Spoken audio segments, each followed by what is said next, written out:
Hello everybody, this is Tiziano and I'm so excited because I will be with the Ardupilot team at Interdrone 2018.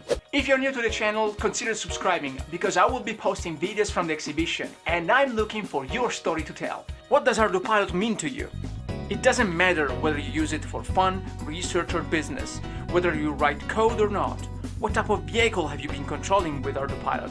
Copters, planes, VTOLs, or maybe ground rovers, or even marine vehicles? Tell me your story, I want to know everything about it. At my company, Ardupilot has been making our life easier. It's part of our big multi-rotor, and the ability to develop our extra logics with DroneKit has made it very convenient. Interdrone 2018 will be the perfect opportunity for you to share your story. If you're an exhibitor, I'll be coming at your booth and we can have a little chat together. If you're just attending, come and find me at the Ardupilot booth and we're gonna have a little interview together. I'll be posting the video on my channel and on the Ardupilot forum.